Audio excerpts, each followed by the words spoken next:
The Agenda with Steve Paikin is made possible through generous philanthropic contributions from viewers like you.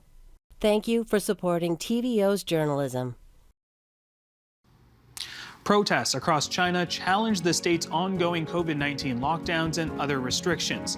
Tonight, how that led to change in the country's strict zero-COVID policies.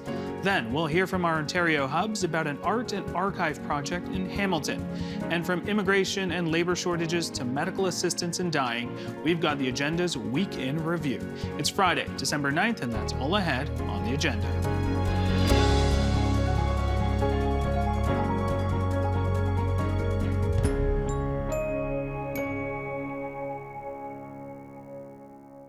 COVID emerged in China 3 years ago, and ever since, that country has had probably the tightest restrictions anywhere. After extraordinary protests this week, the government announced an easing of restrictions. Joining us now to understand the significance of these events, in Boston, Massachusetts, Lynette Ong, professor at the University of Toronto's Asian Institute, Department of Political Science, and Munk School of Global Affairs and Public Policy, whose new book is Outsourcing Repression, Everyday State Power in Contemporary China. And here in our studio, Jan Wang, who was the Beijing correspondent for the Globe and Mail from 1988 to 1994, and has written 4 books on China. Welcome to you to both. Thank you. So to set up this conversation, I want to show some video from protests in China from over a week ago. Sheldon, if you don't mind. Anti-government slogans that were once whispered, now shouted in the streets of Shanghai. Protesters in China's largest city crying down with the Chinese Communist Party and down with Xi Jinping. All right, so we can see a crowd, of course, of hundreds in the streets, wearing masks, some holding some signs of some blank white paper as a sign of protest. Jan, I want to come to you first. When you first heard about the anti-lockdown protests that were happening across China, what was your reaction? Well, I was shocked because there haven't been any protests like that since 1989. And I was really wondering whether people could get away with it. And as I watched it spread from city to city to city, it was just spontaneous outbreaks of people really, really mad at zero COVID. Lynette, I'm going to come to you. You know, the words extraordinary have been used to describe this, unprecedented have been used to describe these protests. How would, what were your reactions when you first saw the images coming out of China? I was a little bit surprised, but not entirely surprised, because there have been signs that, you know, the trust between state and society, which is critical for the state to implement its COVID policies, that trust has been eroding for 2.5 years. And more recently, since 6 months ago in Shanghai, you have been seeing, you know, clashes between citizens and residents committee, people that they have trusted all these years for a bunch of everyday policies. That trust is eroding. And I think, you know, pressure has been building up since the party congress. And once the party congress, the 20th party congress is over, people are just looking to unleash the tensions. I'd like to pick up on what Lynette said about the party congress. That was in the fall. And the reason it's significant is because the leader of China, Xi Jinping, doubled down on zero COVID. People were sort of crossing their fingers and wondering if he would announce a relaxation, and he didn't. So that was the first blow. And I think the second blow, the one that really precipitated these demonstrations breaking out everywhere at the same time, was an apartment building fire in Urumqi, which is in Xinjiang in the northwest of China, where the Uyghurs are the minority. And people died in their apartments because the exits were padlocked, and the fire trucks couldn't get close enough to the building to spray the upper story. And they couldn't get close because the cars were in the parking lot surrounding the building, and they had been in lockdown for 3 months, so the car batteries were dead, and they couldn't move it. So when people died in Xinjiang, I think at least 10 people died in the fire. People across China who don't necessarily identify with the Uyghur minority problems, they all went, we could have died too, because we are padlocked, we are locked down. You know, our doors are welded shut. In some cases, they've welded the doors shut. So this is why people felt very angry and very scared about zero COVID. Lynette, I want to come to you, and I'm prefacing this from a Western perspective, as someone who has probably I've never seen the images that I'm seeing right now from what we're seeing in China. How common is this, or how uncommon is this for protests like this to happen? Is it on such a large scale? From what I've been reading and understanding is there have been other protests, maybe not to this size. Right. So to contextualize it, there are hundreds and thousands of protests in China every year. So protest happens on an everyday basis in China. But the nature of protests in China has been usually one about livelihood. Like, my house has been illegally demolished. My company owed me wages. They couldn't pay me properly. And therefore, I go out there to protest. So it's about livelihood and grievance issue. And so I have no reason to collaborate with someone who protests for the same reason in another city, because it's very grievance, very specific. So there is a lot of protest, but there's never been any sustained movement because people see no reason to collaborate with each other. What is actually amazing, really amazing about this range of protests is zero COVID has brought everybody together because people have been under lockdown for 3 years. This is a sentiment that everyone could resonate with. Which is why we see this cross-regional movement. And, from about a month ago, you see these hundreds, about 1,000 workers walked out of Foxconn factories in Zhengzhou in the middle of the night, walk on foot, return to the villages in other parts of Henan province, right? And that's because of wages issue. And then a couple of weeks later, you have migrant workers in Guangzhou in southern China. They also protested because their business income has been affected. So these are kind of isolated issues. They don't collaborate. And then you have Urumqi fire. And then people felt that could have been me. I could have been burned to fire because fire engine couldn't reach me because of lockdown. So what you need is really an issue that would resonate among people. And zero COVID has evolved into that issue that unites, I think, people across China. But I also want to be careful because the protests haven't happened everywhere in China. It's mostly two groups of people, urban citizens and university students. But that is enough to unnerve the Chinese Communist Party. Lynette, I'm actually going to stay with you. Actually, I have a follow-up question. The Chinese Communist Party has been relying on residents to enforce most of these lockdown measures. You call this in your book the outsourcing of repression. Tell us a little bit about this and sort of how it works on the ground and what it could look like. Sure, because if you imagine repression, if you apply repression to a citizen, it would usually invite resistance and backlash. But the beauty of the Chinese system is, I think the party for a very long time, since the Maoist years, and some would even say that it would date it back to the imperial dynasty. What they have done is they have outsourced repression or governance in general to social actors. So these are social actors deeply embedded within the community, residents committee, community volunteers, people who you are neighbor with for years, for decades, and therefore you trust them. So when these people come knock on your door and want to take want to implement a COVID test, want to take your temperature, they would typically be less resistant than the government agent being sent, which is why we see a lot of compliance to zero COVID and other everyday policies in China. But up until that, to a certain point, that sort of strategy works when trust is maintained. But since about a year ago, especially 6 months ago from Shanghai, I think zero COVID has gone from what is reasonable to nonsensical when people don't have, they run out of food to eat because of lockdown. The supply chain started to break down. And then people start resisting. And then they have to go on and apply more pressure, more coercive pressure to implement those policies. So it goes from reasonable to nonsensical and to preposterous. Then people say, I've had enough. Then my demand has actually go way beyond removing lockdown to, I want freedom. I do not want any PCR COVID tests. And then people to ask for the Chinese Communist Party to end its rule and for Xi Jinping to step down. That sort of slogan is really shocking. It's shocking to China observers. It's very shocking to China scholars because we have not heard it since Tiananmen.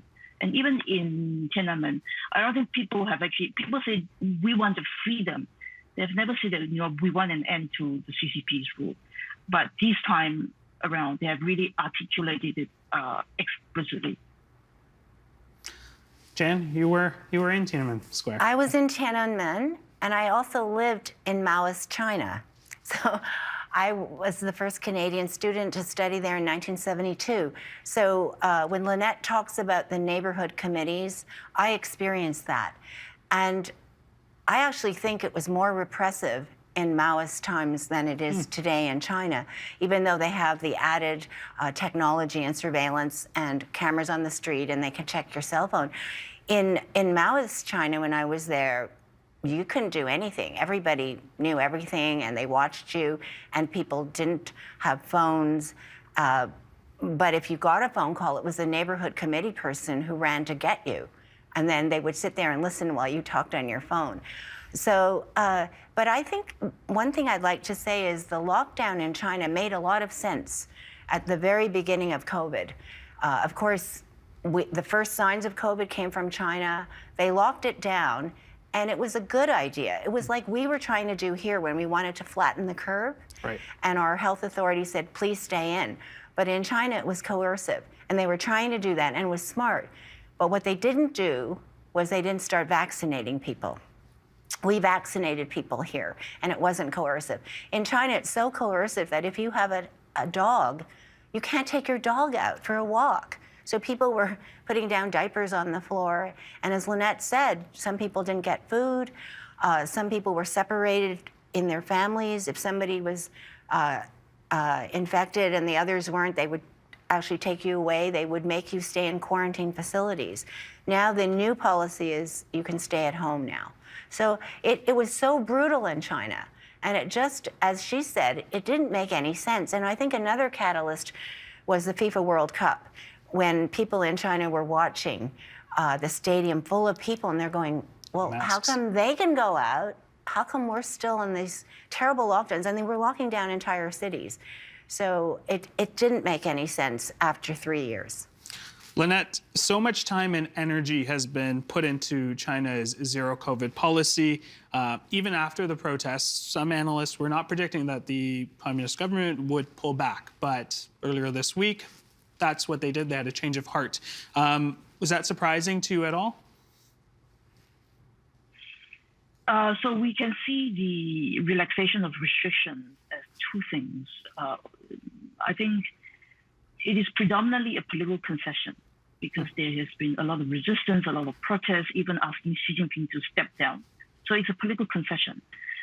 But building up to that, economic numbers have been declining.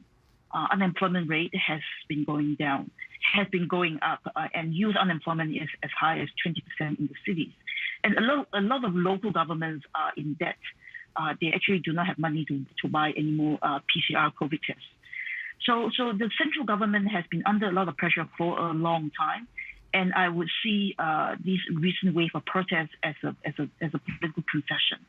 The other way to see it is government responsiveness. People have gone out there to make noise, loud noises, and therefore the government is responding. I would actually rather prefer to see it as political concession. But the problem with political concession is you give people the perception that what they are asking for is actually legitimate. So the logical conclusion is that people will now be emboldened to take things to the street should they not like the way COVID policies evolve in the near future.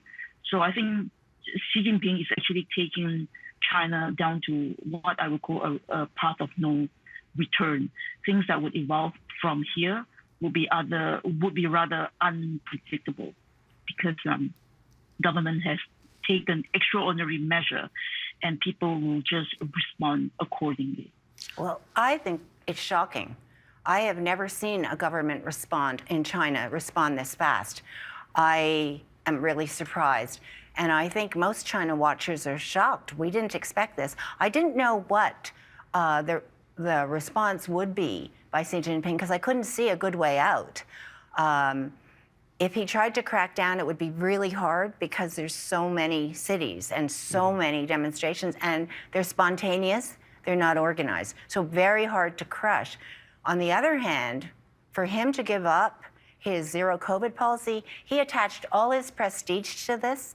And at the big party Congress in the fall, when he took his third term in power, he staked his reputation on zero COVID. So to me, it's very significant that he's had to back down. And, you know, I don't know what's going on at the top echelons of power, but I bet there's a big fight. That's what I think. I want to get a better understanding of how this sort of change of heart and relaxation changes things on the ground. Do we have a sense of what that will look like or what the Well, impact it's already started changing.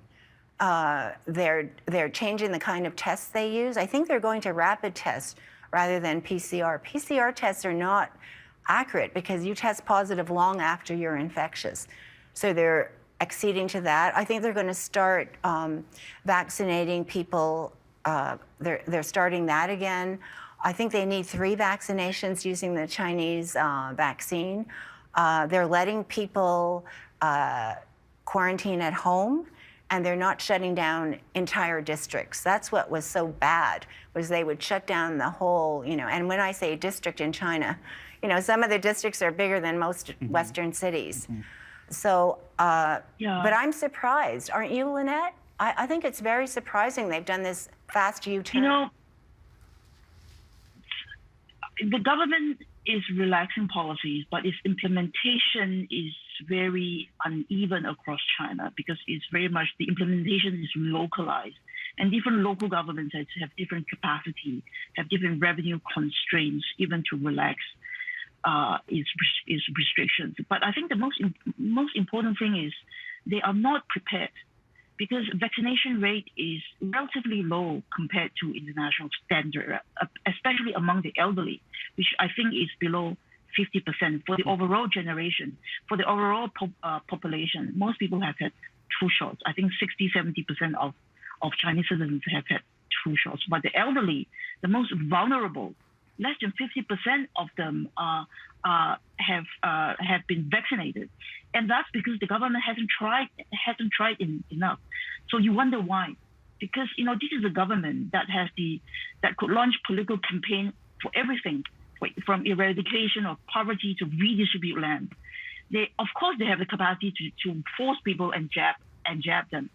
Xi Jinping just hasn't put it as his priority. So now people are protesting. They have to relax restrictions, but they are really not ready. Why is China so resistant to the Western vaccines that are available and not going through with that strategy? Sure. I think, you know, a year into the pandemic, COVID has evolved. It was no longer a public health issue, because Xi Jinping has politicized it. It has become a political issue. We see low vaccination rate because that hasn't been his priority for the last 2 years, right? So zero COVID has become 2 things. One is to showcase the superiority of the Chinese model. He's always pointing to 1 million deaths in the United States, where Chinese government, the Chinese Communist Party, is way far more superior, has far stronger capacity to protect Chinese lives. And we do it by strict lockdown. And people have been buying into it, you know, very high compliance for 2.5 years into it. Second thing is really to control people's movement, because this is before the 20th Party Congress, very, very politically sensitive. He wouldn't take a chance in any way at all. So people abide by digital health codes.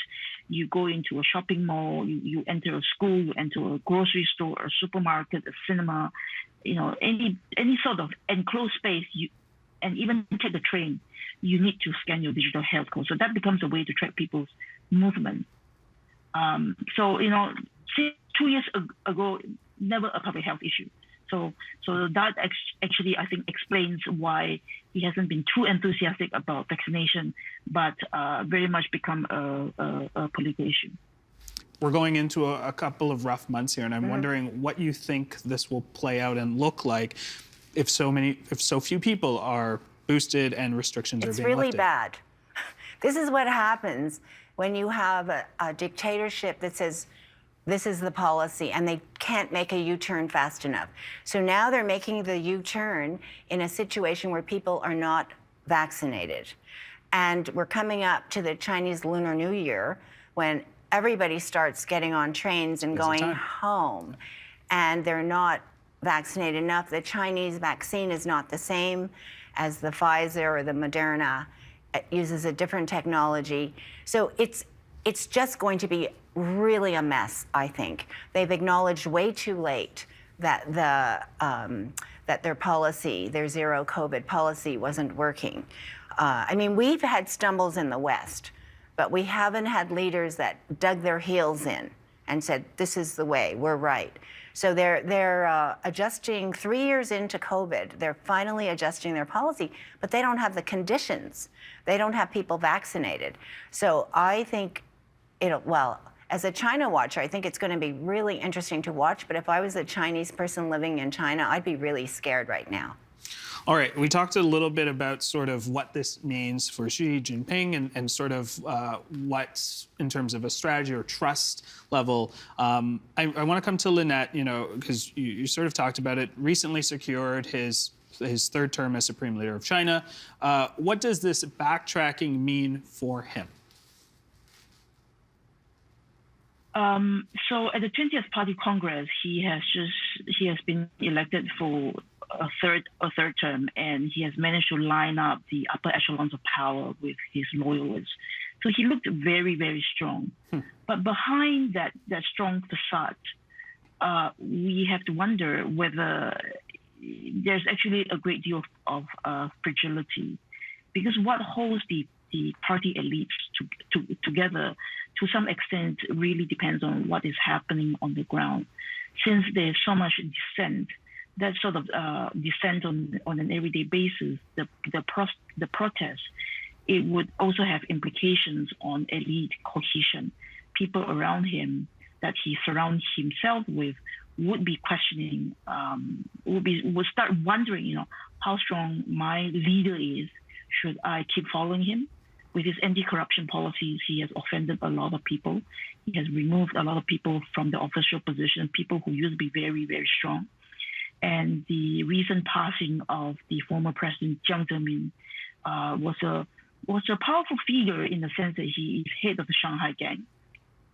And he presided over a period where China saw very rapid economic growth. A lot of people became very wealthy and ultra-rich. And these are wealthy families remain very powerful in China. And some of them are part of the princelings, what we would call red aristocrats. They have good family, good party background, and now they have accumulated a lot of wealth. So the combination of the two, these are going to be major forces that are, I would imagine, working against Xi in the near future. Jan, what does it mean for the political landscape in China? Well, this is really interesting that they've done this U-turn. And of course, we don't know what's happening in the Politburo, but I think it shows that there is opposition to Xi Jinping. But who really knows, right? We don't really know what's going on in China, but it's fascinating to me that overnight, they've changed the policy. But of course, this is not going to go well because they haven't laid the groundwork for sort of reopening, right? We all, in Canada, we vaccinated people. The government pushed the reopening slowly. But in China, it's like, okay, different policy, that didn't work, so we'll go to this. But people aren't really vaccinated. So I think it's interesting. I think, as a China watcher of many years since the Cultural Revolution, I think there's something going on at the highest echelons. I mean, I just find it amazing that they've done this overnight. That's where we're going to have to leave it. Of course, we will continue to follow this story. Lynette, Jan, thank you so much for joining us on the program tonight. Thanks. Thank you.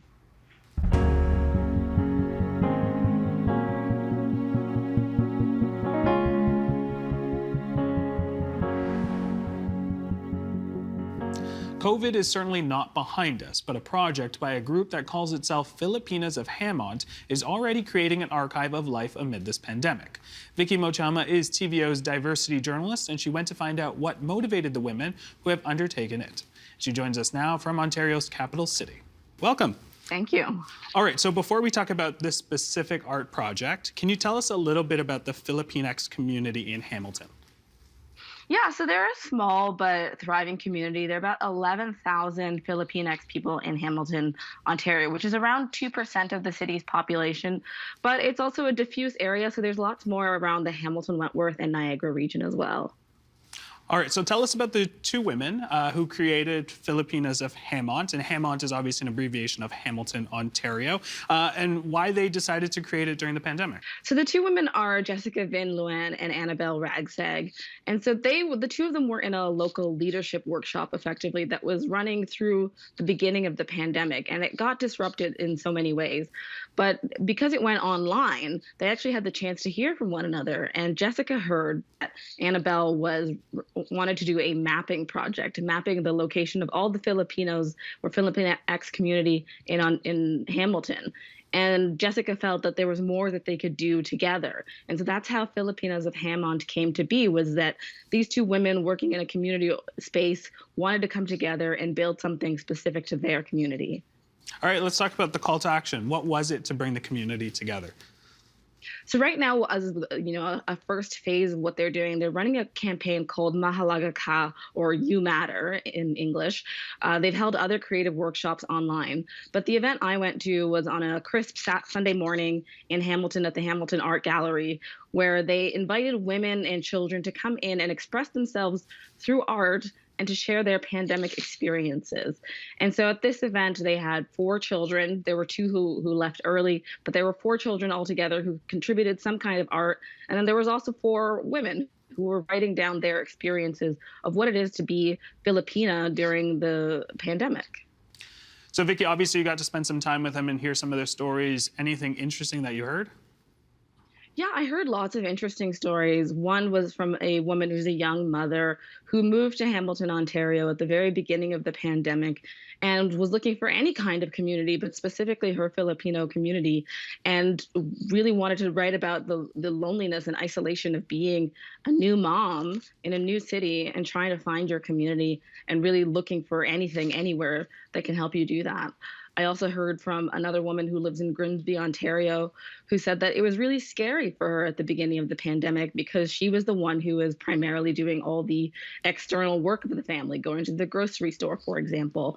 And because her partner was somebody who was, he works in the funeral systems, he was aware of the death rate and the kind of calamity that the pandemic was spreading. And so they were very early in wearing masks. And this is in rural Grimsby, Ontario. And she said it really scared her. She felt a sense of fear and trepidation about being someone who was wearing a mask at a time when lots of people weren't wearing masks just yet, and it hadn't been mandated that anybody wear masks. But she actually described a confrontation where she thought someone was going to yell at her, but instead they actually came up and said, "Thank you so much for protecting me with your mask." And so the stories were really interesting about how many different types of experiences people had, from loneliness to fear to isolation to the challenges of being racialized in public at a time when everyone was really scared. You had mentioned the backdrop being the Hamilton Public Library. What's their involvement in this project? So in 2020, the Hamilton Public Library started an archive project, the COVID-19 archive, where they will be gathering and storing artworks and letters and any kind of contribution the wider Hamilton community wants to make towards cataloging what happened during the pandemic and how people felt about it. But they've also invited community groups like the Filipinas of HamOnt to contribute to it. And what they're offering as the public library is the expertise at archiving and storage. And so the Hamilton Public Library is really eager and on board with the ideas of Filipinas of HamOnt to gather the experiences of the Filipinx community during the pandemic. And let's talk about sort of the ultimate result. for this project for the community? What does that look like? Well, their hope right now is simply to document the community's experience for posterity. And the hope is that maybe one day a researcher or a historian will turn to the archive and use it to take a closer look at the community's pandemic experiences. We know in Ontario that the Filipino community tends to work in low-income jobs. Some of them are precarious, whether they're international students or international migrants. So there's a lot to gather here about a specific community's experiences that maybe we don't yet know, but the Filipinos of HamOnt are the ones who are doing the work of gathering that experience. Now, your story was translated into Tagalog for our TVO Today site. Why is that important as well? As a journalist, I really am grateful for when communities share their stories with me. And so I think it's important to give communities their own stories back in the languages that they speak. Tagalog is a widely spoken language for the Filipinx community, and I felt that it was important that we share with them not only, a story that touched on their community, but in the language that they could understand and access. Vicky, really great stuff, really great story. Thank you so much for joining us on the program tonight. You're welcome. Thank you.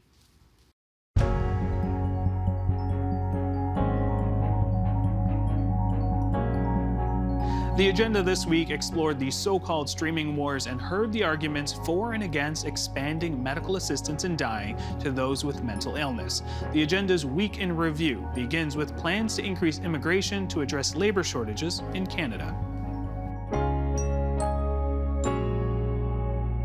As we learned throughout the pandemic, the world of work is not inseparable from people's housing, people's healthcare, and the safety nets to support those workers. And unfortunately, we have fallen short. When we think about jobs, we need to not only employ people and bring people in through immigration, but also make sure they're decent jobs. And across the economy, we don't yet have equitable pay.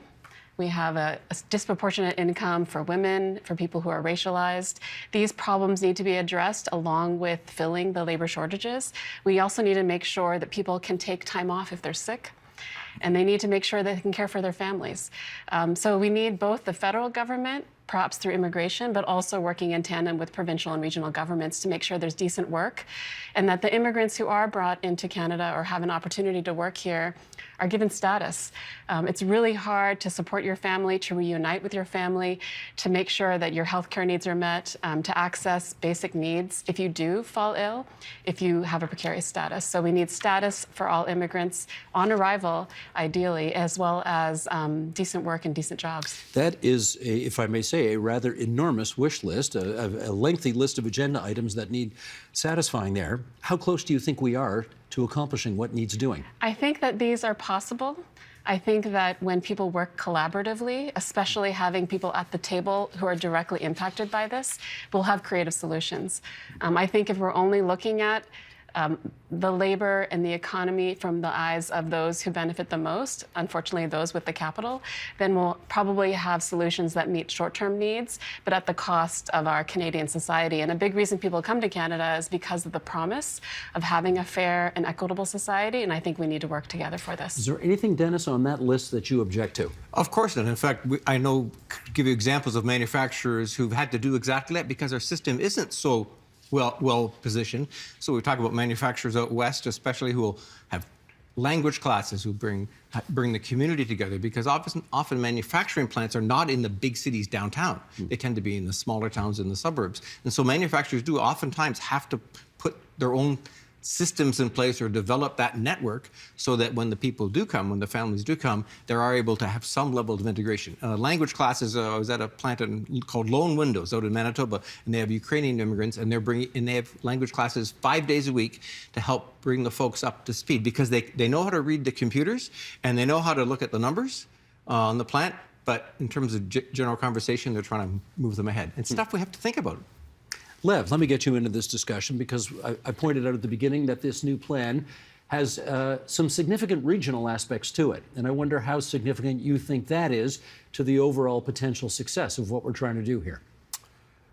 I think it's a step in the right direction. I don't think it's nearly enough.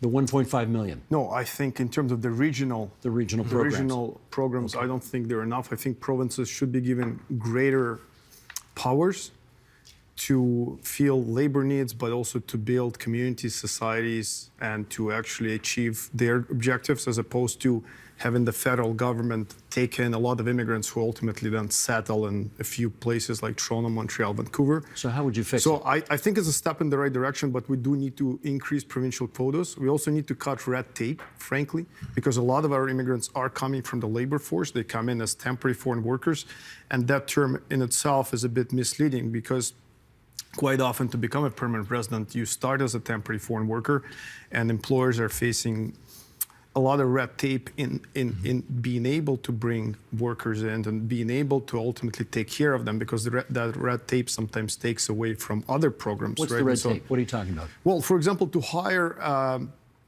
temporary foreign worker, let's say in manufacture, the employer has to fill in like a 16-page form, advertise for the position in a very specific way, provide a bunch of financial documents, go through compliance audits and so on, just to bring in a worker. It's too much. When, for example, there's a recognized labor shortage. I was recently speaking to a client whose employer tried to do that on their own. It's a small tool and die shop, I don't remember, I think it's in Hanover, Ontario. And essentially they got rejected because the paperwork was so complicated. They had to hire a lawyer and go through that. I'm an immigration lawyer. I'm mostly on the immigration litigation refugee side. But frankly, a lot of this stuff companies should be able to achieve without lawyers. So cut red tape, give provinces more power to welcome immigrants and to sort of meet targets. And also make sure that the system is equitable, so people are not waiting for 6 months to 12 months for a work permit, so that families are not waiting for years for permanent residency, because that ultimately takes away from their ability to integrate. They're not sure whether they're going to stay or whether they're going to have to go back. So a step in the right direction, but more needs to be done. Let me get all of you to weigh in on, let me put it this way. I can imagine there are people watching us or listening to us right now who are saying this is a great deal of effort being undertaken to bring new people who are not yet here to our country, and it takes the government's eye off the ball of trying to do a better job for those people who are already here. I can imagine that view being expressed. Rebecca, can you weigh in on that and tell me whether you think that is an acceptable view to hold in this case? Well, I think I would, maybe caveat it a little bit, is that what these very ambitious immigration targets are showing us, they're exacerbating some of the challenges that exist. So they're not related necessarily to newcomers coming to the country as much as, structural challenges we've had as a country. And I'll just point to 3 examples that, I would argue speaks that we need a more holistic approach beyond just immigration. But one, we have very weak productivity. And that really, we've basically been growing on labor. So we need, better incentives to invest in capital and invest more in people as well. So that is independent of whether we're bringing more Canadians into the country or not, or more newcomers. A second big problem that we have is that we have growing gaps in our infrastructure, our social infrastructure, health, education. And so again, that is something that, a growing population is going to exacerbate, but those exist regardless of whether we bring in more Canadians. And the third challenge, I would say, is around housing supply. We all know what's gone on in housing markets.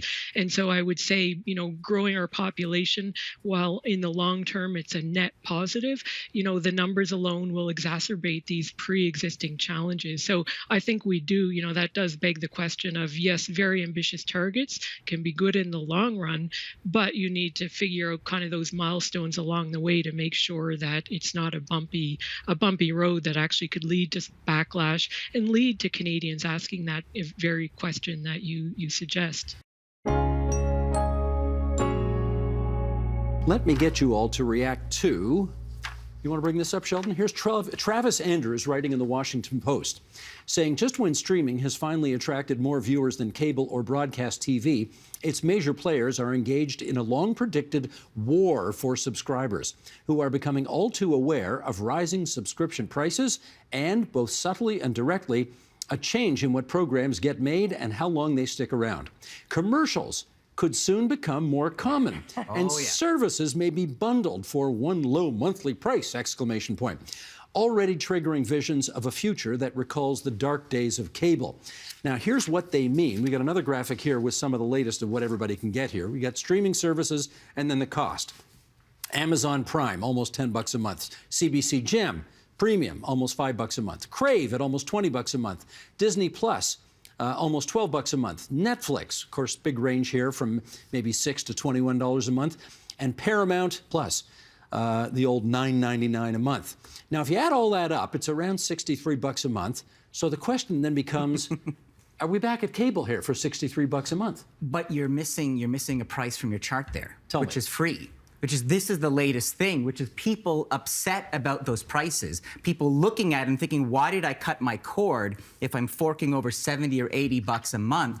And so now you have this thing called FAST, free ad-supported television. Last week, Pluto TV comes to Canada. This is Chorus and Paramount working together. You go on the website, there's nothing to sign in. It's just ad-supported. You start watching an old Beverly Hills 90210 or whatnot, and every now and then you're bothered by commercials, but you're not bothered by those monthly bills. And I think that is a direct reaction to, we cut the cord, but then what did we get? And so in a very strange way, we're going back to cable, not with the same level of access and maybe even the same level of quality programming. Bingo. Bingo. But yeah, well, you're not going to get Yellowstone on FAST, are you? No, you're not. No, you're not. And I think at the end of the day, quality is king. And so you need those shows. You need your Game of Thrones. You need your Lord of the Rings. You still need those programs that are going to drive people to subscribe or come back or whatnot. But this new tier, which is the free tier, is, I think, a symptom of the frustration that a lot of people have. But if we're getting back to monthly fees here, and then even some ad-supported streaming services as well, have we just traded in streamers from cable? I mean, it's easy to say that it looks that way, for sure. And, you know, it's funny that you talk about the shows that come back, these syndicated shows. I remember, you know, coming home from school and it was MASH and Golden Girls and all these shows that were in syndication, and we left that world for a while because everyone was competing with what was new. And, you know, you were saying you watch something, you talk about it for a day, and the lifespan of these shows is quite short. I'm also, though, you know, a believer in the ingenuity of the audience or the customers, and I think there's going to be pushback there where it's not just, okay, well, we want ad-supported content, but I've been noticing, you know, peers and, you know, different people talking about the ways that they're hacking this system. And so, for instance, you know, Black Friday was a couple of weeks ago, and someone was making a list, a Google Doc of a shared list of all the media outlets, all the media sources you could get on sale, where, you know, it was $1 for an annual subscription to this magazine, this streaming platform, and even more granular, where they would say, you know, don't sign up for yourself, sign up as a friend, so after a year it doesn't auto-renew on your credit card. People are really conscious of what they're spending and trying to push back a little bit. I also think, you know, if it is about quality being you know, what's dominant here, and people do have multiple services, it may be sort of, well, let's watch this one. Once we've tapped it out, we'll just cancel the subscription for a while, hop over to something else. People do that? Yes. They do that. Oh, yeah. I want to see Succession. Then if I don't need to see anything else on HBO, I'll just cancel it later. Same with Yellowstone, as you said. Though I don't think you can actually get the new Yellowstone episodes on Paramount Plus. I signed up my mother for it because that's what she wanted. And then she's like, I can't even watch it. It has to be Paramount Network. So that's another problem, is you're going to these places because of the shows, and then sometimes after 6 months or a year, they're not there anymore. They're on Peacock. So you have to go get Peacock to be able to watch Friends. You have to be able to be pretty nimble and keep up with where they're putting these shows. And frankly, I don't think Netflix has had enough of those big must-see shows to keep people locked in for the year. So you got your Stranger Things, you got your Bridgerton. More recently, you have Wednesday, which is about Wednesday Addams from the Addams Family. Those are the big three kind of hits, and I guess Squid Game. But other than that, they have been trying. Their problem is they're kind of the glory days of Netflix, where we didn't realize we were now in this new kind of world of streamers competing with each other, and they still had some of the content from the other big studios. But then the studios woke up and went, no, I'll take my Avengers back, and I'll take my Star Wars back, and I'll take all this and that. And so now they're trying to stock the shelves with their own franchises and own must-see brands, but creating content out of nothing is not that easy, and I think they're still struggling to find that sweet spot. Juliana, how do you think people are either reacting or going to react to the notion of ads on Netflix, and even beyond that, charging people to share passwords with family and friends? I think people just get used to it. So either they'll be okay with ads or they'll pay the extra money not to be able to sit through them. I know a lot of the time with TV, my partner sits at home and it's background noise for other things. So he doesn't mind that there's an ad or two. So for him, it's not a huge problem. But I think at some point, it's all about how can you aggregate all these, channels together so it's just easier to get to and it's easier to find. I think sometimes, it really does come down to convenience more so than even money sometimes. Yeah. No one wants to pay more for something they've been getting already included, but how do you think people react to the notion of paying more to share passwords and so on? Oh my goodness. I think that people will be really frustrated by it, especially because this is the internet. This is the internet, which, was meant to be free. When we talk about ads, I feel like, the one that we aren't talking about is also Amazon, which is in this is very Big Brother and a little dystopian when you think about it, but it's sort of in the best situation to have an amazing show or just a kind of, entertaining reality show, but they're kind of pushing the pants that she's wearing and pushing that product that's in the back and, click and buy it the next day. And I would probably order something every night. I'm not the only one that way. I think there's going to be a lot of different models, and it's not necessarily going to be, cereal and insurance and the same kind of ads that we've seen in the past. Can you talk about that? How well is that working? Because of course, not just the possibility of ads or products that their characters and shows are watching, but they've got data on us as well, right? Are they monetizing that very well? That's a fascinating question, and it really, the early days of all these streaming platforms was very much a conversation that was in line with Facebook and Twitter that, they have that granular data.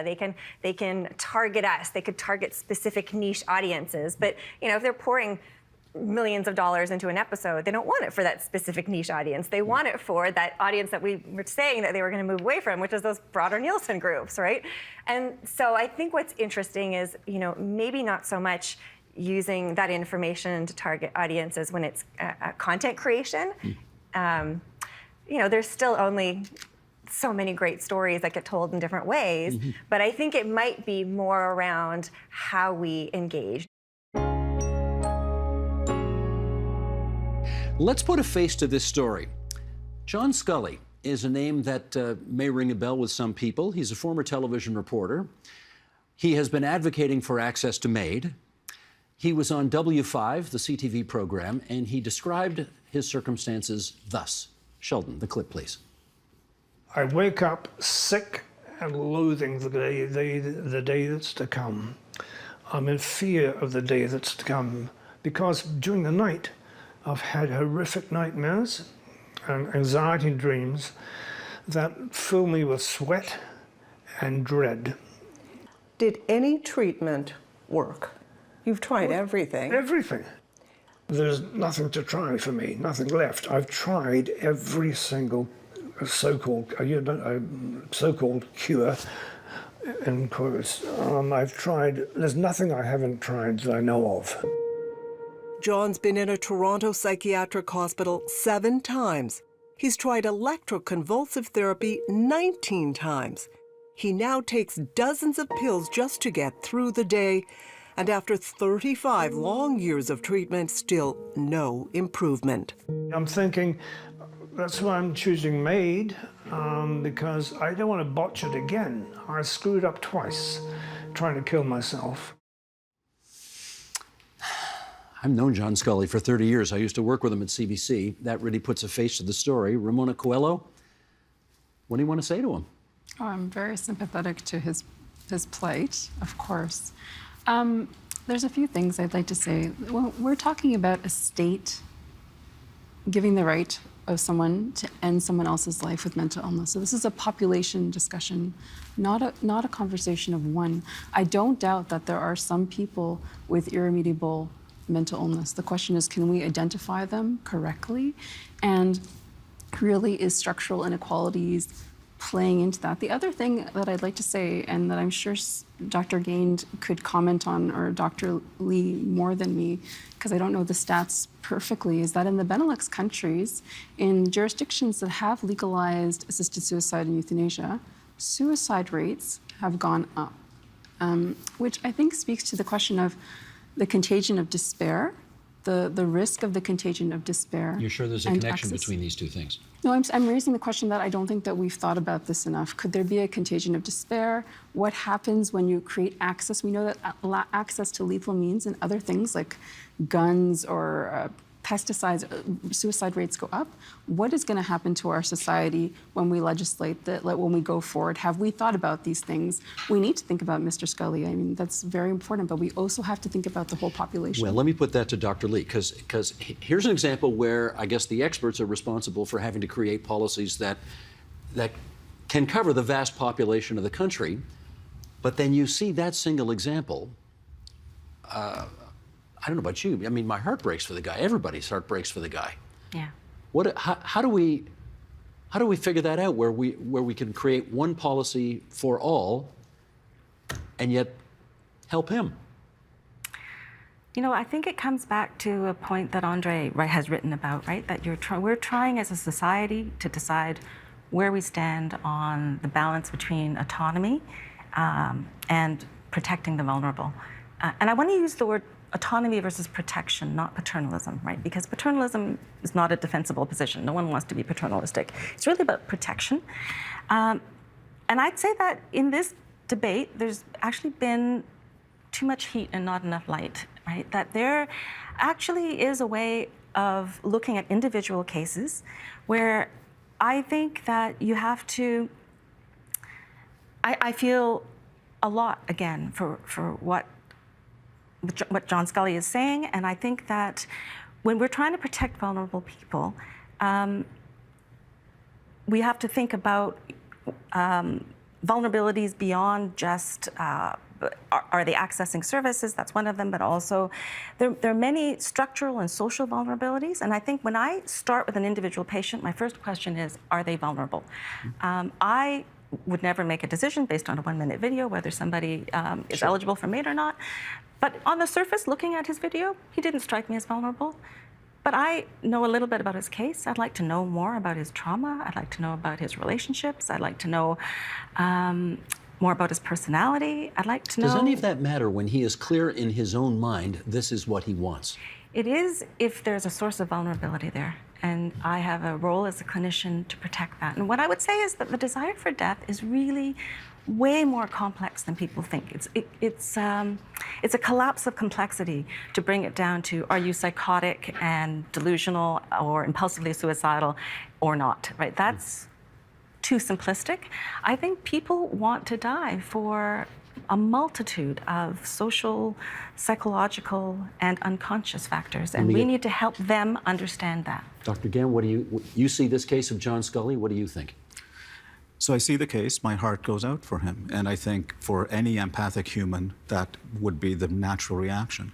I also think that we have to base our policies not on individual cases, but on how they will affect everyone as a population.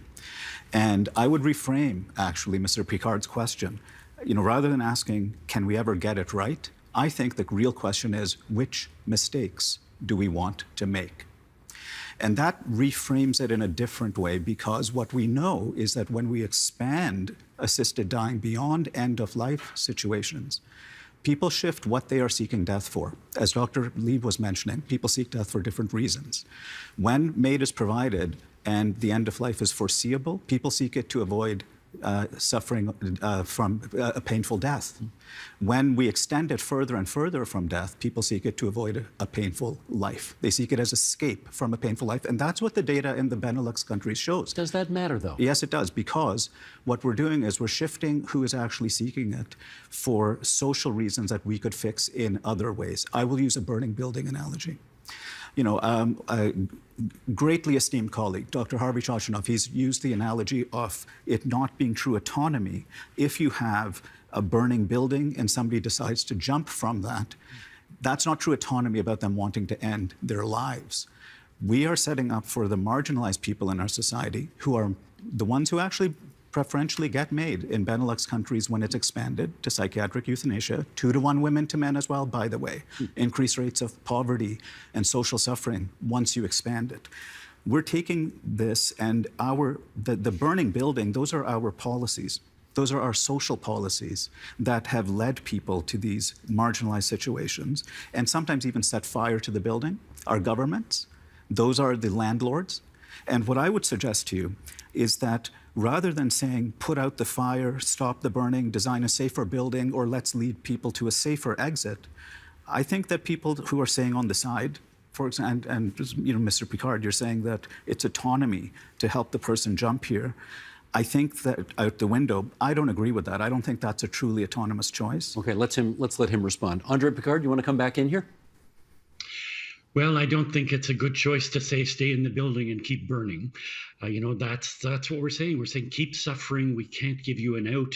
Why? Well, because you're poor, because we don't take mental health problems as seriously as physical health ones like cancer. I agree that we really have to improve our access to mental health care. I'd love to have no fire in the building, but the answer is not to say no one can have an out because it makes us uncomfortable. That's just some of what we've covered this week. You can find more, including the full conversations, on our website, TVO.org, our YouTube channel at youtube.com/theagenda, or our Twitter feed, twitter.com/theagenda. And that's it for this Friday, December 9th, 2022. The holiday season can be especially tricky for those with strained family relations. Monday, we'll find out about familial estrangement and signs that an increasing number of adult children are keeping their distance from their parents. I'm Jay Jaganathan. Thanks for watching TVO and for joining us online at TVO.org. Have a great weekend, and Steve, we'll see you on Monday. The Agenda with Steve Paikin is made possible through generous philanthropic contributions from viewers like you. Thank you for supporting TVO's journalism.